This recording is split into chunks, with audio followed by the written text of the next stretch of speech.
Hey, Chemsters, this is Mrs. Vanderloy bringing you section 10.9, all about esters. And you're going to learn so much about esters, probably more than you ever wanted to hear before, okay? Well, let's kind of review what we learned last time.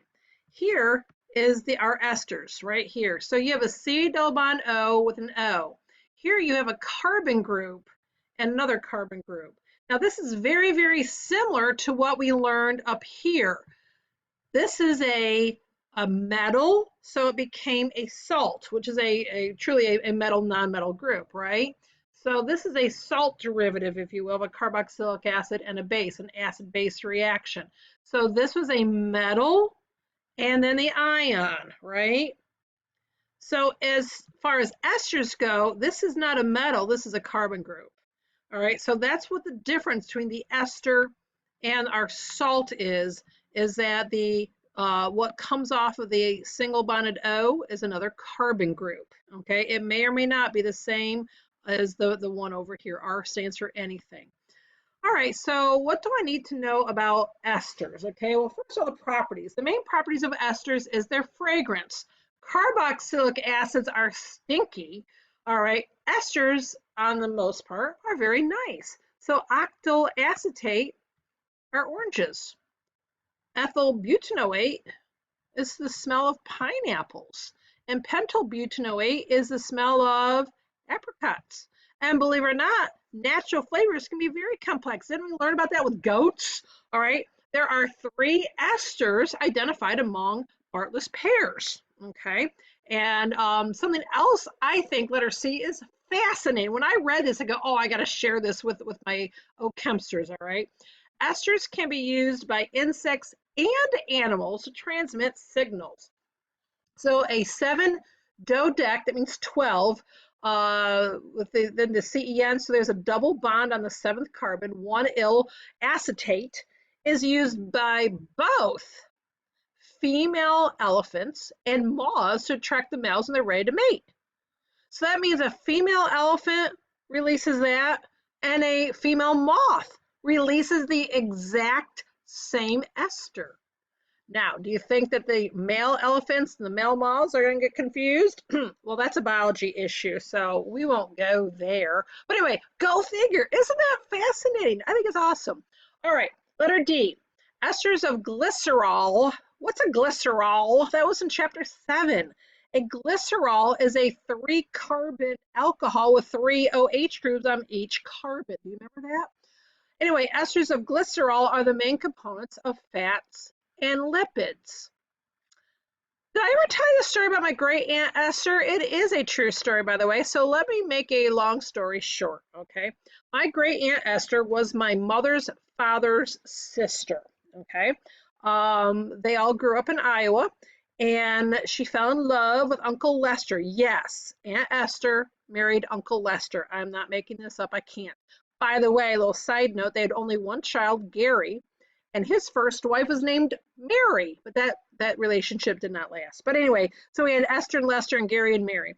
How's that? So anyway, the last time I'd ever seen her, I was probably in middle school. I was visiting my grandparents in Iowa, and Aunt Esther and Uncle Lester came to visit, and I remember them coming out of the car. I thought, holy cow. They came into the house, and they came into the living room, and Aunt Esther sat down on the sofa. Now the sofa was a large sofa. It was a 3-cushioned sofa, not a love seat. And Aunt Esther was the only person who could sit in on the sofa. And so as all the other chairs were taken up, I remember I was sitting on the hearth of the fireplace. All right, there's no other room for me to sit. So yeah, she was the largest woman I'd ever seen. Okay, so fast forward, when I was in college, I remember my mother called me up saying that Aunt Esther had passed away. Now, Aunt Esther and Uncle Lester were actually in Ocheyedan, Iowa. The only thing in Ocheyedan to know about is the highest elevation in the state of Iowa. It has nothing there, okay? Blink and you're done in the city. So there's no little, McDonald's or no little Arby's in Ocheyedan, at least there wasn't. And so they had to go to another small town, which is a little bit bigger, called Buffalo Center, and they were eating dinner. And she wasn't feeling too well, apparently, and she told Uncle Lester that she'd be right back. Well, she went to the bathroom, it never came out. So finally, Uncle Ester apparently asked the waitress, "Can you go check on my wife?" And she knocked on the door, no response. Aunt Esther had passed. Well, if you can imagine, they opened up the door and she was sprawled on the floor. They couldn't get her out because when you're standing up, all your weight is distributed um, vertically. But when you're, passed out or unfortunately passed away, you're now in a horizontal position. They couldn't get her out, so they had to get the volunteer fire department to come with a chainsaw to widen the door frame so they could get her out. So anyway, that is Aunt Esther's story. Now, why am I telling you this?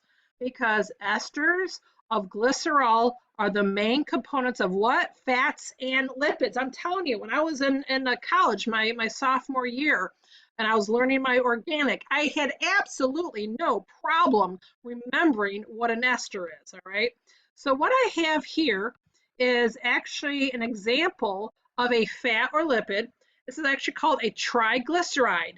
Now remember I told you about glycerol? Here are the 3 carbons that originated from the glycerol. Okay, and then you had some carboxylic acids coming in and forming these long chains. Okay, so real quick, this is an ester group, this is an ester group, and this is your ester group. So I don't know if you've ever heard of the movie Lorenzo's Oil. Very interesting movie, by the way. And it's about a little boy who starts off very normal, but when he's like 6 or 7, I'm guessing, he starts to deteriorate his health, all right? It becomes more and more vegetable-like as the movie progressed. So I don't know if you know this, but your brain is mostly fats. So what happened to this poor little boy is that these are long, long, long, long. I could have made these a whole lot longer, but I didn't think you wanted me to do that. So I believe, I might be mistaken, but like on the 22nd carbon here was supposed to be a double bond. His body wasn't making that double bond for whatever reason. All right, so he was lacking that double bond on that 22nd carbon, and his body was just shutting down. Isn't that fascinating? How one double bond can make that kind of a difference? Oh my goodness. So if you have nothing else to do, you might want to watch Lorenzo's Oil and think about that, okay? So this is an example of a triglyceride, which maybe from your biology class, you would recognize as the fat and the lipid. Okay, so there's your story of Aunt Esther, which I will never forget that relationship, will I?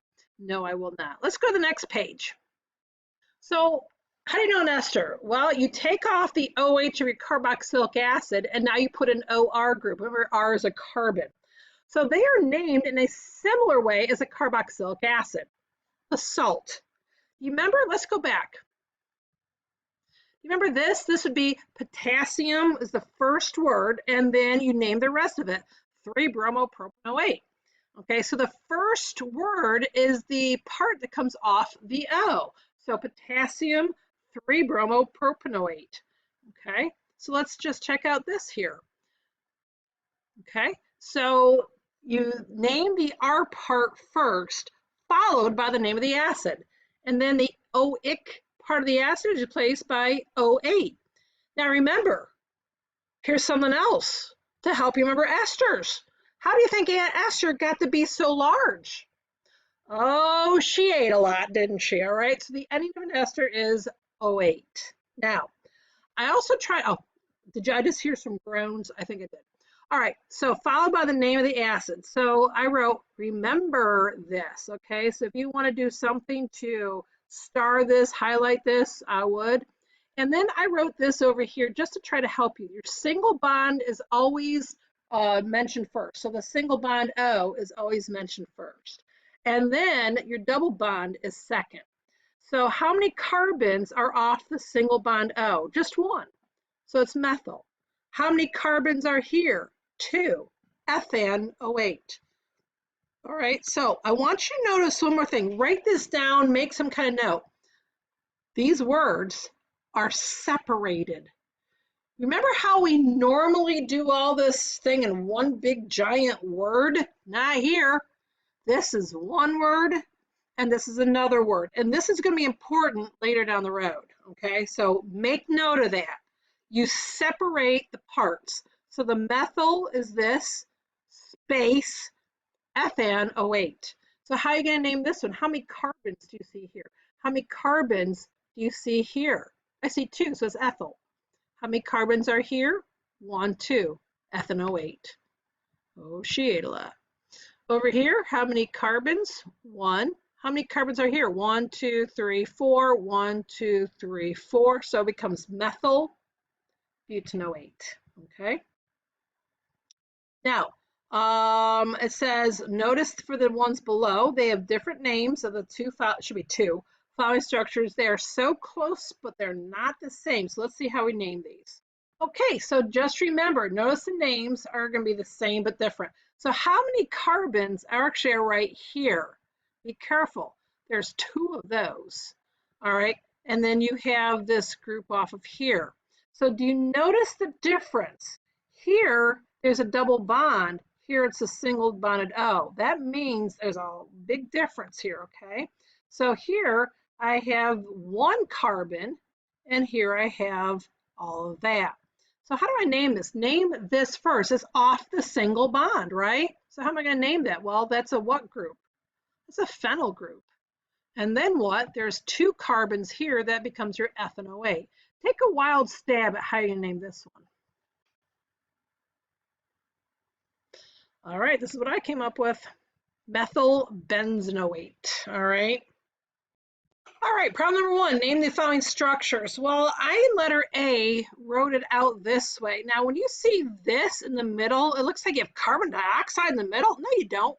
That's your C double bond O. All right, so do me a favor and write down how you think these are going to be named. Okay, so pause this, think about it, and when you're done, come back.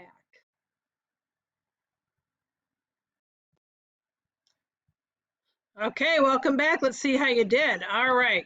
So what I'm going to do first, and you don't have to make all these little circles, but I just thought it might be helpful if we did, and I'm having a hard time grabbing onto these circles. Oh, I know why. Hang on. Now we got it. All right. So I'm going to name that first, and I'm going to name that second. So you can name this one of 2 ways, all right? You can write 2-propyl propanoate. Why do I have that, the 2-propyl?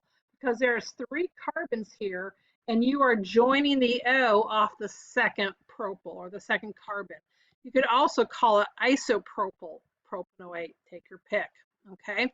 So if you have these groups, or if you have chains off of here, this is why it's so important, all right, that you have this space here, because the first word has everything to do with the part off the single bonded O. The second word here has everything to do with the C double bond O part, okay? And you include this C double bond, include this C in this, right? So if I have chains off of here, if I have bromines and whatnot, I have to write them over here. If I have bromines over here, I have to put it in the first part.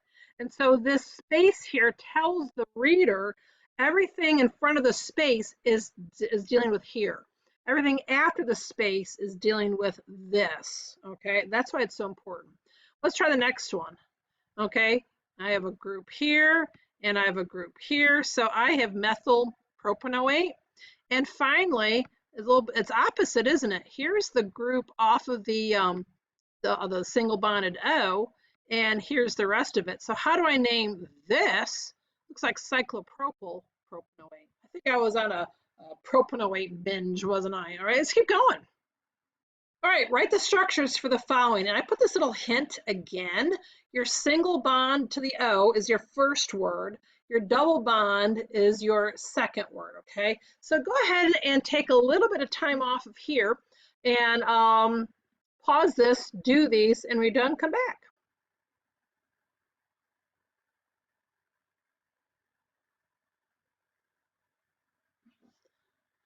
Okie dokies, how'd you do? Welcome back. Well, I went ahead and continued with these little circle things. All right, so again, the 3-pentyl comes off of the O. So here is 1, 2, 3, 4, 5, and notice off of the 3rd carbon is where it's attached to the O. And then I have ethanoate, okay?